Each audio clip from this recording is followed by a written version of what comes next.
France Bleu Lorraine. 7h46, le Rassemblement national peut-il décrocher pour la première fois des sièges de députés dans les Vosges? On en parle ce matin avec son secrétaire départemental Sébastien Imbert. À votre micro, Cédric Lietto. Bonjour Sébastien Imbert. Bonjour. Vous buvez du petit lait ce matin en voyant les psychodrames chez les Républicains avec Éric Ciotti viré après un accord avec le RN ou Marion Maréchal exclu de Reconquête pour avoir appelé à voter pour vous? Écoutez, ce que je remarque, c'est que un certain nombre de personnalités politiques aujourd'hui se rendent compte que on a besoin d'une alliance pour faire barrage et à la fois à la politique d'Emmanuel Macron, mais aussi au risque que le nouveau Front populaire fait peser sur la France en tant que menace pour nos institutions et menace pour notre identité. En même temps, le FN puis le RN a souvent combattu ces alliances entre partis. Quand il s'agissait de vous battre les accords électoraux, vous dénonciez l'UMPS. Est-ce que vous ne faites pas aujourd'hui exactement la même chose? Non, nous, ce que nous souhaitons, c'est vraiment obtenir une majorité patriote, parce qu'on sait que seul, c'est compliqué de pouvoir se dégager une majorité. Et donc, on avait expliqué qu'on souhaitait effectivement un rassemblement le plus large possible. C'est ce que nous avons fait, parce que certains parlent du rassemblement, nous le faisons concrètement. Nous l'avons fait en ralliant sur notre liste au moment des européennes des personnalités qui venaient de différents partis et notamment de LR.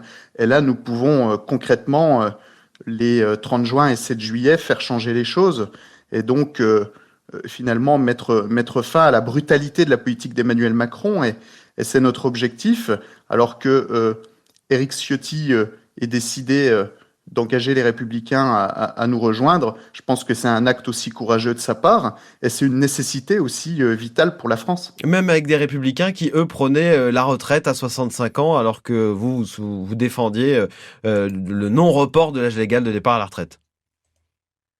Alors, évidemment, on s'entend pas sur tout, mais dans le contexte d'aujourd'hui, on peut s'entendre sur un socle commun.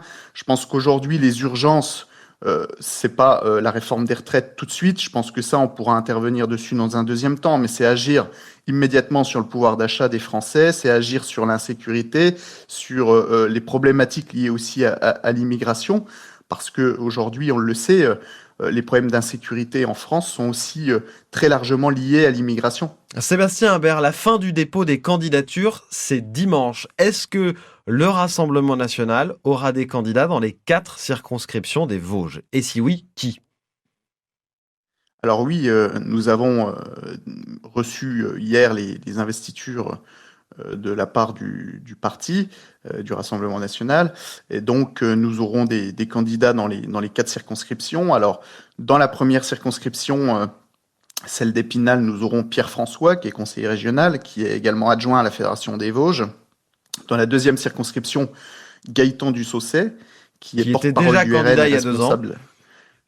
Voilà, c'est ça, qui est aussi notre responsable de la deuxième circonscription. Dans la troisième circonscription, nous aurons Pauline Fraisse, qui se lance en politique, qui est originaire du secteur de Remiremont, qui est vosgienne, et qui est gestionnaire RH. Et puis donc, sur la quatrième circonscription, je serai moi-même candidat une nouvelle fois sur la plaine des Vosges. Le Rassemblement national était arrivé au second tour dans les 4 circonscriptions, mais sans en gagner aucune. Qu'est-ce qui vous fait penser que le plafond de verre va céder cette fois? Écoutez, déjà, les très bons résultats qu'on a pu réaliser aux élections européennes, nous avons réalisé 42%, quasiment 42% dans les Vosges, très loin devant la liste de la majorité présidentielle à 13%. Donc ça montre aussi que aujourd'hui il y a une vague en notre faveur, que les Vosgiens ne veulent pas de la politique d'Emmanuel Macron. Et je crois que le Front populaire, le nouveau Front populaire, comme il l'appelle, sera très largement derrière, puisque dans les Vosges, si on prend LFI n'a réalisé que 5% et Raphaël Glucksmann que 10%. Donc, et puis la gauche est très peu implantée dans notre département. Donc je pense qu'on a de bonnes chances d'y croire cette fois. Et puis aussi c'est le travail qui paye, parce qu'on a des élus qui sont pleinement engagés et qui œuvrent chaque jour aussi en faveur de notre territoire. Sébastien Imbert, merci. Je rappelle que vous êtes le secrétaire départemental du Rassemblement national dans les Vosges qui présentera, c'est l'info de ce matin, des candidats dans les 4 circonscriptions vosgiennes pour les élections des 30 juin et 7 juillet. Bonne journée à vous. Bonne journée. Merci messieurs, 7h51.